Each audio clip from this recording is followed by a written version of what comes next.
Mereka melaksanakan sholat di dalam kubur mereka. Renung dengan bahasa rasional. Macam mana kita bisa menerima? Udah mati. Jangankan sholat, bangun saja tidak bisa. Jangan pakai akal. Kalau kita pakai akal sama dengan Abu Jahal pada saat ketika itu mengatakan Allah tidak kuasa. Kalau dengan kita gunakan rasional, kita tidak akan beriman.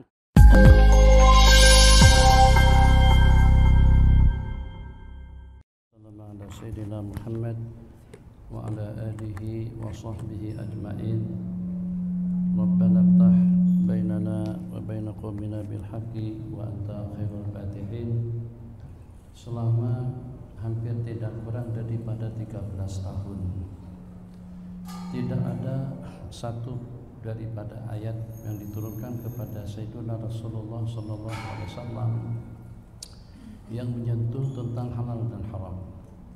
Selama tidak kurang daripada 13 tahun yang ditanamkan itu adalah al-aqidah al-islamiyah as-sahihah, agar bagaimana dengan akidah keyakinan itu terhunjam di dalam benak hati al-ummah atau di kalangan para sahabat, agar bagaimana dengan al-aqidah imaniyat keyakinan itu akan bersemayam dan berpangkalan di dalam hati mereka masing-masing, yang sehingga sepanjang 13 tahun tadi itu yang diperintahkan tidak lebih daripada ubudullah wa la tusyriku bihi syai'a. Sembahlah Allah dan jangan kau sekutukan Allah dengan sesuatu, jangan kau sekutukan sesuatu dengan Allah jalla jalaluhu. Sehingga sebelum Nabi kita hijrah ke Madinah, sebelum nanti dengan mereka akan dihadapkan dengan beberapa perintah al-awamir dan juga dengan beberapa larangan, jangan dengan minumannya, jangan dengan perjudiannya, jangan dengan zina dan pelacurannya, ini dengan jihadnya, ini dengan salatnya, ini dengan puasanya, dia dengan hajinya. Sebelum mereka dikejutkan dengan perintah-perintah lalu kuat bergaung, sebelum mereka dikejutkan dengan perintah-perintah yang seperti itu, maka kejadian Al-Isra wal Mi'raj kira-kira 18 bulan sebelum Nabi kita hijrah ke Madinah merupakan suatu kejutan yang luar biasa. Ini seakan-akan seperti penapisan untuk dipelter nanti dengan kalian. Kalau kalian ingin merasionalkan segala-galanya, tentu dan pasti dengan perintah-perintah yang diperintahkan, kalau tidak dapat dirasionalkan sama mereka, maka dengan perintah tersebut akan mereka tolak. Begitu juga dengan larangannya. Kejadian yang terjadi itu tidak pernah dikhayalkan dan juga tidak pernah berlaku dengan sesiapapun di kalangan para nabi dan rasul. Sehingga dengan Abu Jahal dan juga dengan orang-orang Quraisy lainnya mengatakan kepada Sayyidina Rasulullah sallallahu alaihi wasallam, ini jarak tempuh yang kita tempuh daripada Makkahul Mukarramah sampai kepada Masjidil Aqsa 1 bulan pergi dan juga 1 bulan balik. Pergi balik pipinya telah memerlukan waktu tidak kurang daripada dalam 2 bulan. Bagaimana bisa ditempuh dalam waktu yang relatif singkat? Ini secara rasional. Rupa-rupanya orang yang berpikiran seperti itu tidak hanya sedikit, terlalu kuat egonya. Jadi yang berpikiran seperti itu ternyata tidak hanya di zaman jahiliyah, ternyata dalam berapa banyak juga di kalangan kita, bahkan di kalangan cendekiawan kita pun juga beragama seperti itu. Apakah dengan sebutan jil atau dengan sebutan jaringan iblis licik, atau dengan jaringan apa saja, di mana dengan mereka pengen segala-galanya kalau pada itu sesuai dengan rasional mereka, sesuai dengan akal pemikiran mereka akan mereka terima, tapi kalau tidak akan mereka tolak. Jadi dengan kita, kalau dengan pemikiran daripada Abu Jahal, mungkinkah kira-kira dengan jarak yang sejauh itu, bukan cuma hanya sekedar perjalanan daripada Mekah ke Baitul Maqdis dalam hitungan waktu yang relatif singkat, justru dengan jarak yang lebih jauh daripada Al-Masjidil Haram dengan Masjidil Aqsa, itu daripada bumi ke langit yang pertama terus sampai ke langit yang ketujuh, hatta qaba qausaini aw adna, hatta qaba qausaini aw adna fa auha ila abdihi ma auha. Jadi kalau seandainya dengan bahasa rasional, mungkinkah kira-kira dengan seseorang yang sudah meninggal dunia ternyata hidup kembali? ternyata dapat bermakmum dengan Sayyidina Rasulullah SAW di Masjidil Aqsa. Semua para nabi-nabi dan rasul, kita sampai pada jam 1.30. Semua para nabi-nabi dan rasul, tidak ada seorang pun yang terkecuali itu menjadi makmum kepada baginda Rasulullah SAW. Dari 17 sekian nabi-nabi yang diutus, dari 17 sekian nabi-nabi yang terpilih sebagai nabi, itu ternyata makmuman lahum, menjadi makmum kepada baginda. Dari 17 sekian tadi itu tidak ada seorang pun yang hidup kecuali Nabiullah Isa alaihissalam. Bagaimana dengan mereka yang sudah meninggal ternyata hidup kembali, ketemu dengan Nabiullah Adam pada waktu Nabi kita melaksanakan salat di Masjidil Aqsa dan juga mengimami mereka. Ternyata justru Nabiullah Adam pada langit yang pertama, dengan Nabiullah Yusuf, dengan Nabiullah Musa, dengan Nabiullah Isa, dengan Nabiullah Harun, dengan Nabiullah Idris, dengan Nabiullah Ibrahim pada langit yang ketujuh. Ini tadinya ada di Baitul Maqdis. Kalau dengan begitu naik dengan burak, tapi kira-kira dengan peralatan seperti apa yang digunakan oleh mereka pada saat ketika itu kalau tidak tersemat iman, keyakinan bahwasanya Allah qadir ala kulli syai'. Tabarakalladzi biyadihil mulku wa huwa ala kulli syai'in qadir. Kalau kita tidak yakin dengan ayat yang menyatakan wa huwa ala kulli syai'in qadir, Allah itu maha kuasa atas segala-galanya, tidak akan mungkin dengan kita bisa meyakini atau bisa percaya. Bagaimana dengan baginda dan juga dengan malaikat Jibril mampu untuk menembus langit yang pertama. Perjalanan yang sampai pada detik sekarang, silakan sebutkan saja dengan peralatan yang serba canggih dan juga serba modern. Apakah dengan Discovery-nya, Apollo 10 dan juga dengan 11-nya, tidak ada satupun yang sampai ke langit yang pertama. Tidak dapat dirasionalkan. Jadi tujuan atau diantara daripada hikmat al-Isra' wal Mi'raj itu tidak lebih daripada untuk menguji keimanan daripada orang-orang yang beriman. Apakah kira-kira mereka pasrah sepasrah-pasrahnya dengan kuasa Allah Jalla Jalaluh? Kalau memang itu asra Allah yang menjalankan, kalau memang itu atas permulaan subhanalladzi asra, maha suci Allah, maka dengan keagungan Allah, dengan kebesaran Allah Jalla Jalaluh, maka dengan kebesaran Allah Jalla Jalaluh itu jangankan dengan sumpah Isra wal Mi'raj, justru dengan paparan suasana keadaan di dalam surga dan neraka pun Nabi kita telah perkenalkan dan juga telah beritahukan kepada mereka. Itu dengan istananya Sayyidatuna Khadijah, itu dengan trompanya Sayyidina Bilal, itu yang terseksa disebabkan karena tidak salat, itu yang terbabit dengan bunga, itu yang terbabit dengan penipuan dan juga dengan pembohongan. Jadi dengan baginda mengatakan, saya lihat satu buah istana indah, betul, suatu istana yang sangat-sangat cantik dan luar biasa megah dan mewah. Dan di sana terdapat daripada saya melihat seorang perempuan, seorang wanita, seorang bidadari.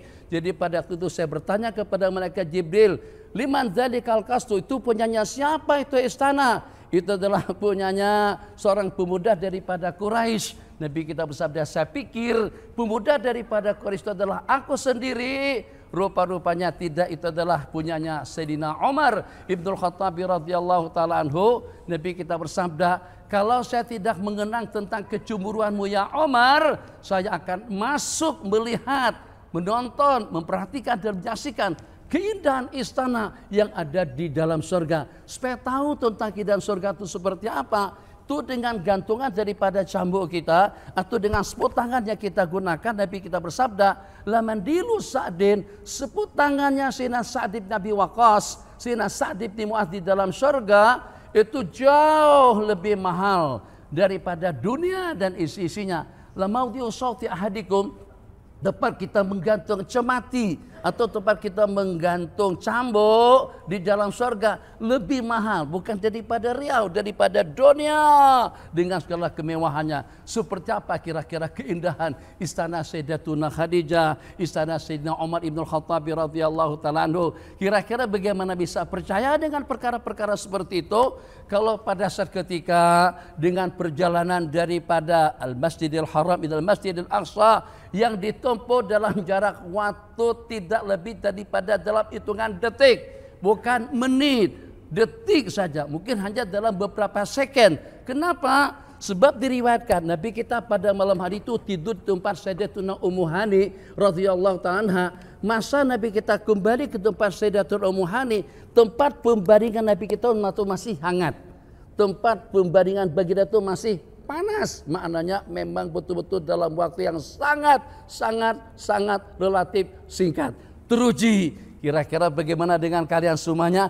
Percaya tak? Kalau istrinya percaya dan yakin dengan kuasa Allah Jalla Jalaluh, nanti akan ada yang namanya perintah, ada yang namanya kewajiban, ada yang namanya jihad fisabilillah. Yang kita pertarungkan bukan lagi duit dan harta, yang kita pertarungkan bukan lagi waktu dan tenaga, yang kita pertarungkan adalah nyawa kita masing-masing. Terbina pada saat ketika dengan mereka terperter, yang murtad yang keluar, tapi justru ternyata dengan sebagian besar daripada mereka tambah yakin, tambah pasti. Mereka mengatakan, in kana Muhammadun qad qala dzalika faqad shadaq. Kalau dengan baginda telah memperkatakan yang semacam itu, yang seperti itu, berarti betul, berarti benar. Memang betul, agama tidak dapat kita rasionalkan. Pada waktu kita kentut kita tahu kita kentut di mana, kencing di mana, berak juga di mana. Tapi justru yang kita cuci pada waktu kita berwudu, muka, tangan, kepala, kaki. Kenapa tidak dengan punggung? Bahasa kita, kenapa tidak dengan pantat yang dicuci? Padahal kan tadi kita buang air besar. Kenapa tidak dengan hadapan yang dicuci pada wudu? Padahal kita baru saja buang air kecil. Masya Allah tabarakallah. Bisa nggak kira-kira kita rasionalkan tentang wudu? Ya Arhamar Rahimin, untuk apaan? Batu kita lempar dengan iringan Bismillahi Allahu Akbar, Bismillahi Allahu Akbar, Bismillahi Allahu Akbar. Sebanyak 7 kali. Apakah di sana karena ada setan di pelontaran? 7 di Jamratul Ula, 7 dengan Jamratul Wusta, 7 dengan Jamratul Aqabah. Sejumlah tidak kurang daripada 20 segi batu. Sa'i, Rabbighfir warham wa tajawaz amma ta'lam innaka ta'lam ma la na'lam innaka antal a'azul akram. Daripada Safa ke Marwah bolak-balik sampai 7 kali. Itu kalau tidak ada imaniat, kalau tidak ada keyakinan yang tersemat, yang terhunjam di dalam kalbu, kita pengen rasionalnya, kita pengen secara akal bagaimana? Bisa diterima gak secara rasional? Bisa diterima gak secara akal? Kalau kita masih memiliki akalnya Abu Jahal, mana mungkin perjalanan yang sejauh itu ditempuh dalam hitungan waktu yang relatif singkat. 15 menit terakhir, mudah-mudahan tidak bergaung. 15 menit yang terakhir, Allahumma sholli ala Sayyidina Muhammad. Alhamdulillah, bagus. 15 menit yang terakhir, khair. Tapi ditanyakan, kalau memang tujuan itu tidak lebih daripada untuk menunjukkan salah satu daripada mukjizat yang luar biasa yang Allah anugerahkan kepada Nabiul Khatam, kepada Nabi yang terakhir, kenapa itu tidak berlaku di siang hari? Di tengah hari, suasana bening, suasana tenang. Berlakunya Al-Isra wal Mi'raj pada malam ke-27. Pada malam ke-27, jadi pada bulan Rajab. 1 di malam hari. Yang kedua malam ke-27, suasana gelap gelita. Masya Allah tabarakallah, hikmatnya. Kalau pada waktu siang tidak ada yang namanya al-imanu bil ghaib, beriman dengan perkara ghaib. Alladzina yu'minuna bil ghaib, orang-orang yang beriman dengan perkara ghaib yang tidak dapat dilihat oleh mata, tidak dapat didengar oleh telinga. Mungkinkah kira-kira dengan kita sekarang menatap yang namanya surga dan neraka? Yang ada dengan kita adalah ilmu yakin, hakul yakinnya nanti pada hari kiamat. Baru dengan kita menata secara pasti hakul yakinnya pada detik-detik kematian kita. Nabi kita bersabda, setelah kita meninggal dunia, itu masing-masing akan ditunjukkan, akan dipertontonkan tempatnya, makanahu, tempatnya di dalam surga atau neraka, wal iyadzubillah. In kana min ahlil jannah, yang akan dipertontonkan kalau dia daripada ahli surga, tontonannya langsung ke dalam surga. Wa in kana min ahli nar, kalau dia daripada ahli neraka, yang akan dipertontonkan suasana keadaan di dalam neraka, wal iyadzubillah. Sampai dalam berapa ribu juta tahun sekalipun kita berada di dalam kubur, kalau kubur kita raudhatun min riyadil jannah, kita tidak akan merasa kelamaan. Kan sudah yang 1500 itu baru dengan Sayyidina Rasulullah SAW. Bagaimana kira-kira dengan Nabiullah Ibrahim? Bagaimana kira-kira dengan Nabiullah Syis? Bagaimana kira-kira dengan Nabiullah Nuh? Bagaimana kira-kira dengan Nabiullah Adam sebagai insan yang pertama? Sudah dalam berapa ribu tahun berada di alam kubur, berada di alam barzah. Kalau seandainya alam kubur, alam barzah seperti yang kita saksikan dengan mata kepala kita masing-masing. Kalau dengan aircon tidak kita on-kan, kalau dengan kipas tidak kita hidupkan, kalau sirkulasi udara tidak berputar ke sana dan kemari, kita akan kepanasan. Ini yang ukuran masjidnya hampir tidak kurang daripada dalam 30 kali 30 atau paling 25 kali 25 meter. Gimana kalau ukurannya tidak lebih daripada 1 kali 2? Sehari pun kita tidak akan sanggup. Makanya dengan kita peruntukkan waktu yang Allah berikan kepada kita, peruntukkan agar bagaimana dengan ibadahnya, muraqabahnya, takwanya, zikirnya, ubudiyahnya, pengabdiannya, ramah, adil dan bijaksananya, segala kebaikan-kebaikan yang telah diperintahkan, yang telah diingatkan oleh khatib, dengan melaksanakan segala perintah, dan yang kedua dengan meninggalkan segala larangan, itu kita patuhi. Kenapa? Sebab tidak ada, jangan berharap dengan orang lain untuk meluaskan, untuk menerangi kubur kita nanti. Itu harus daripada upaya pribadi, upaya individu kita masing-masing, agar bagaimana nanti dengan kuburku sejauh mata memandang. Dadadak cerita ini banyak. Apakah itu dengan Sayyidina Sabit Al-Bunani, apakah itu dengan Sayyiduna Ala Al-Hadrami. Begitu kami turunkan ke liang lahat, ternyata kami melihat sepanjang sejauh mata melihat kuburan Sayyidina Al-Ala Al-Hadrami. Enggak usah jauh-jauh dengan zaman sahabat, enggak usah jauh-jauh dengan zaman tabi'in. Sabit Al-Bunani yang sembahyang di dalam kubur beliau waktu dalam 12 menit, yang sembahyang di dalam kubur beliau. Jadi mereka Imam Mujahid, Imam Ikrimah, dan juga dengan yang lain yang merasa kaget, terperanjat, terkejut melihat Sayyidina Sabit baru saja dikuburkan, ternyata sudah bangkit untuk melaksanakan salat. Jadi pada waktu mereka ketemu dengan keluarga Sayyidina Sabit Al-Bunani radhiyallahu ta'ala anhu, saya tidak heran, saya tidak merasa aneh kalau itu yang berlaku. Sebab orang tua saya selama 50 tahun tahajud, tiap kali berdoa, ya Allah ya Arhamar Rahimin, kalau ada di antara daripada hamba-hambamu selain daripada nabi-nabi dan rasul yang kau perkenankan untuk salat di kuburnya, perkenankanlah aku salat di dalam kuburku. 50 tahun tahajud, doa seperti itu pasti dan pasti permintaan daripada orang tua saya tersebut itu akan dikabulkan oleh Allah Subhanahu wa taala. Kalau dengan para nabi-nabi dan rasul, Nabi kita bersabda pada perjalanan Isra wal Mi'raj, ra'aitu Musa yusalli fi qabrihi. Aku tengok, aku melihat Nabiullah Musa sembahyang di dalam kubur beliau. Al-anbiya'u, para nabi-nabi dan rasul, yusalluna fi kuburihim, mereka melaksanakan salat di dalam kubur mereka. Renung dengan bahasa rasional, macam mana kita bisa menerima? Udah mati, jangankan salat, bangun saja tidak bisa. Jangan pakai akal. Kalau kita pakai akal, sama dengan Abu Jahal pada saat ketika itu mengatakan Allah tidak kuasa. Kalau dengan kita gunakan rasional, kita tidak akan beriman. Tapi kalau kita mendengarnya terus dengan dilatar belakangi imaniyat, yakiniat kita dengan qudratullah, innahu qadir, innahul qawiyyu, innahul matin, innahul mudabbir, innahul rahman, innahul qahir. Allah yang maha perkasa, yang maha kuasa, maha qadir. Masya Allah, tabarakallah. Di antara daripada sifat Allah Jalla Jalaluh, qadir ala kulli syai' wa huwa ala kulli syai'in qadir, kuasa atas segala sesuatu.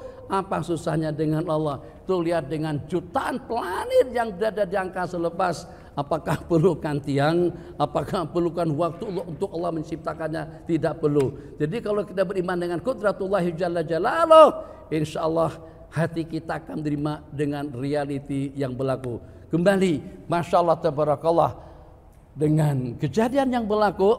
Kejadian ini berlakunya di Syria. Di Syria dengan salah seorang Al-Hafar. Pernah dengar Al-Hafar? Al-Hafar artinya tukang gali kubur, tukang gali kubur. Al-Hafar ini sekarang terkenal di kalangan keluarga yang ahli ilmu, ahli ibadah. Gimana ceritanya? Jadi dengan beliau tidak lebih daripada jadi tukang gali kubur. Pada suatu ketika datang seorang perempuan dengan membawa perempuan dengan beberapa orang menggusung jenazah ke liang kubur. Maka sebagai petugas saya sebagai hafar Sayanglah yang menangani segala-galanya daripada menyambut jenazah yang diturunkan sampai dengan aku membuka dan juga merungkaikan ikatan, dan juga tidak terkecuali ikatan di kepala dengan di dada, muka dibuka, terus kita dibantalkan nanti dengan tanah. Saya yang melakukan semua itu. Jadi pada waktu jenazah tadi itu disambut, Masya Allah tabarakallah luar biasa, baru saja diterima, ternyata saya lihat kuburnya sudah meluas sampai seperti keadaan atau dengan ukuran sejauh mata melihat. Saya terpitam pada seketika dengan jenazah tadi itu direbut daripada tanganku. Saya sadar saya sudah tidak tahu jenazah tadi itu dibawa kemana. Jadi dengan orang tadi itu pingsan seketika melihat suasana luas di dalam kubur. Tafsirannya, rumusannya, hadis yang diriwayatkan, al-qabru rawdatun min riyadil jannah au hufratun min hufarin niran. Jangan sibuk dengan handphone. Al-qabru rawdatun min riyadil jannah, nanti waktunya dengan handphone di rumah atau di office masing-masing. Di masjid jangan pakai handphone dulu. Abang jangan sibuk, nanti matikan handphone. Ada waktu untuk main handphone, sebentar saja, 7 menit saja. Jadi di masjid kita harus pandai. Jangan pakai sepatu sendal pada waktu kita di masjid, atau jangan sampai sepatu kita letakkan di kepala. Jangan kita letakkan sepatu itu di lutut, sepatu letaknya di kaki, kopiah letaknya di kepala. Jangan ketukar. Begitulah juga dengan rumah Allah Jalla Jalaluhu. Di rumah Allah untuk kita menenteramkan diri, untuk kita mempersiapkan supaya kubur kita menjadi raudhah, kebun daripada kebun-kebunan surga. Kalau tidak, ya Allah, sadis betul.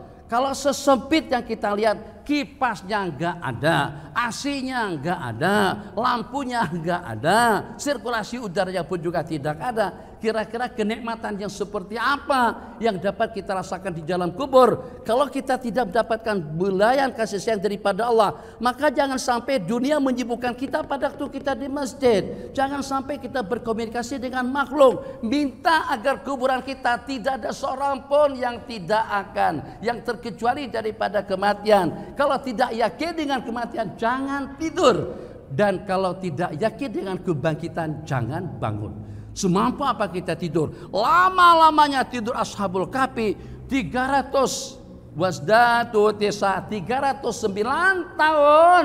Ternyata pada akhirnya bangun juga. Tidak yakin dengan kebangkitan, jangan bangun daripada tidurnya. Tidak yakin dengan kematian, jangan tidur. Jaga, celekan mata, yang pada akhirnya tertidur juga. Berarti itu adalah hakikat daripada kematian. Maka dengan detik-detik kita di rumah Allah, masa kita berzikir, masa kita salat, jangan sampai handphone yang harganya cuma 100 juta, 1 triliun sekalipun merusak komunikasi aku dengan Allah. Itu lebih mahal daripada dunia. Subhanallah. Kalau seandainya sampean tahu, sampean tidak akan mendapatkan BMW, tidak akan mendapatkan satu buah Ferrari atau Lamborghini, atau tidak akan mendapatkan uang tunai 1 miliar, dosa 1 triliun, 1 miliar saja.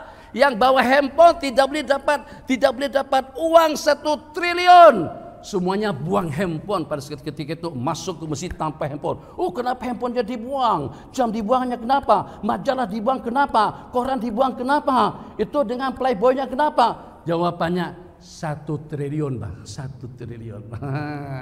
Gitu ceritanya. Kalau dengan tasbihan kita di masjid, sesaat waktu kita beriktikaf di rumah Allah Jalla Jalaluhu, itu tidak dapat dinilai dengan angka 1 triliun. Dunia dengan isi-isinya masih murahan, tidak sebanding dengan subhanallah yang kita lantunkan di rumah Allah atau di waktu kita berada di mana saja. Bijak dan bijaknya yang dengan kita tidak mau diganggu pada waktu kita meeting, pada waktu kita lagi sedang mengadakan musyawarah, juga tolong jangan diganggu ibadahku. Ini dijaga baik-baik, tolong dijaga. Ini juga tolong diamankan, tolong juga diamankan. Jaga kebersihan rumahmu, jaga kebersihan handphonemu, jaga kebersihan mobilmu, jaga kebersihan motormu, jaga kebersihan pesawatmu kalau kita punya pesawat.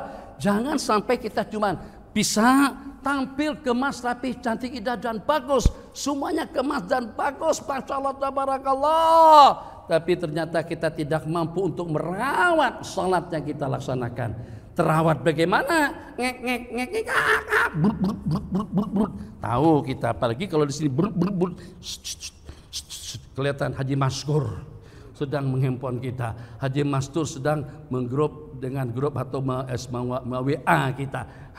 Kepikiran kita ke situ, bukan lagi kepada wajah lilladzi, bukan lagi kepada at-tahiyatul mubarakat, tidak lagi kepada Allahu Akbar, tapi handphone lebih besar. Kenapa kita ngomong begini? Kenapa kita bijak begitu? Kita harus demikian, sebab kita ingin agar kubur kita nanti menjadi raudhatun min riyadil jannah. Para nabi-nabi yang diberangkatkan oleh Allah Jalla Jalaluh pada saat ketika itu, Allah ingin membuktikan kepada kita semuanya, Nabi kita tidak pernah berbohong, Nabi kita tidak pernah berdusta, Nabi kita tidak pernah menipu.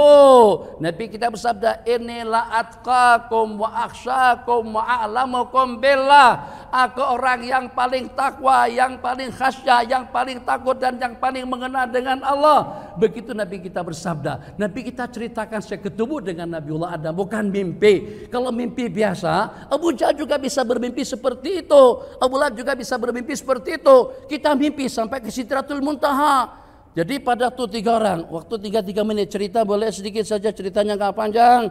Jadi pada waktu itu 3 orang ini sama-sama kelaparan. Makanan yang bakal dimakan cuma cukup untuk 1 orang saja.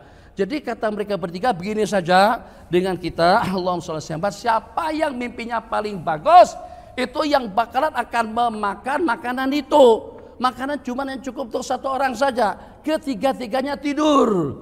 Subuh hari bangun, ternyata makanan tadi itu dimakan oleh salah seorang daripada mereka. Yang satu cerita dalam mimpinya, tadi malam saya mimpi pergi ke Mekah, pergi umroh, ziarah makam Rasulullah, tahu sa'i, Muzdalifah, wukuf di padang Arafah, melontar di Jamratul Aqabah, selesai. Yang satu pula mimpinya, tadi malam saya diisra dan dimi'rajkan oleh Allah sampai ke langit, sampai ke Sidratil Muntaha, qaba qausaini aw adna.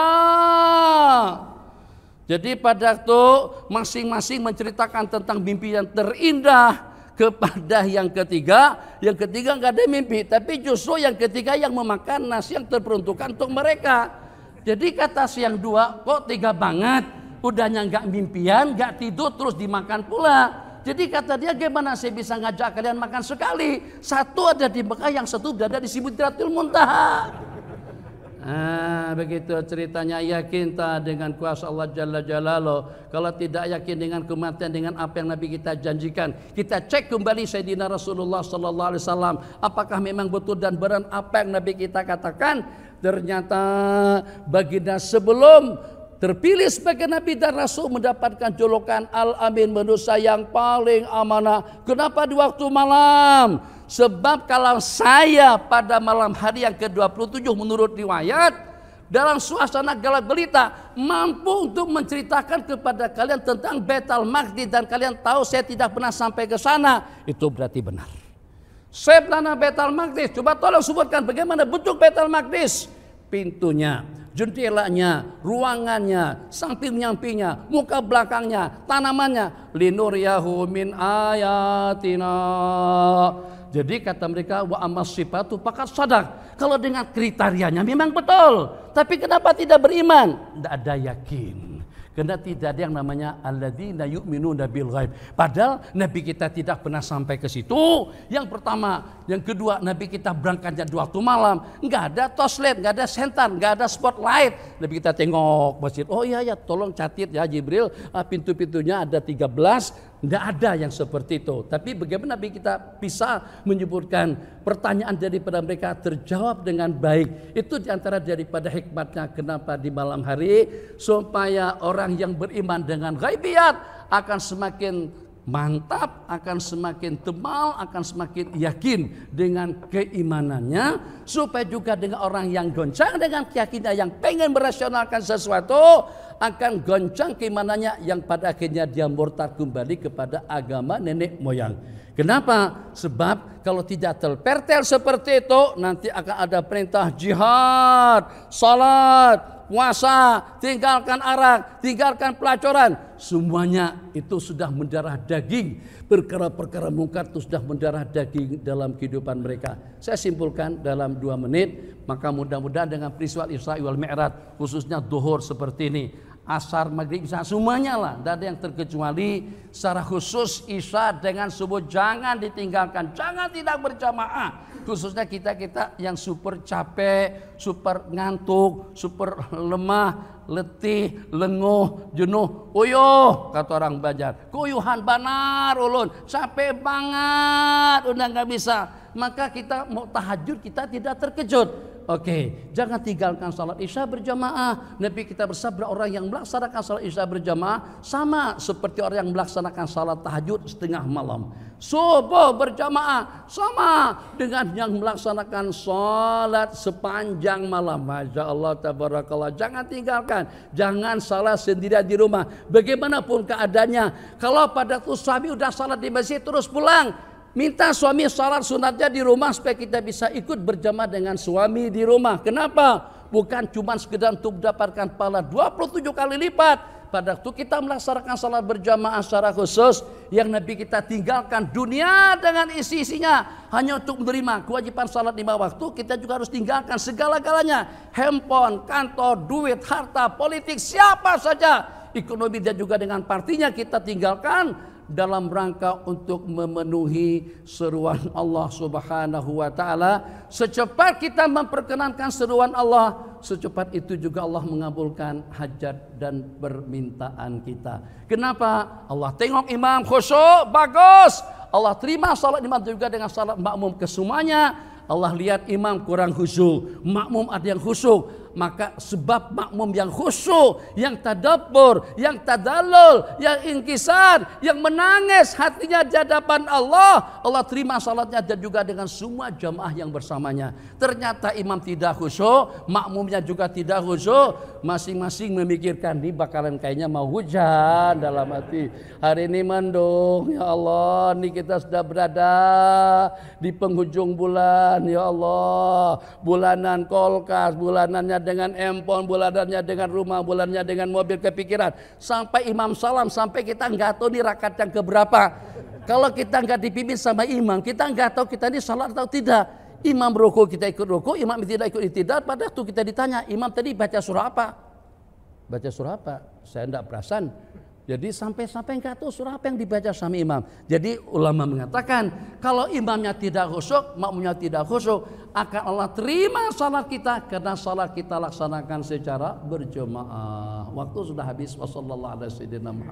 Silakan makan, ngantor, diundang ke kantor, ke tempat masing-masing untuk makan siang di sana. Wassalamualaikum warahmatullahi wabarakatuh.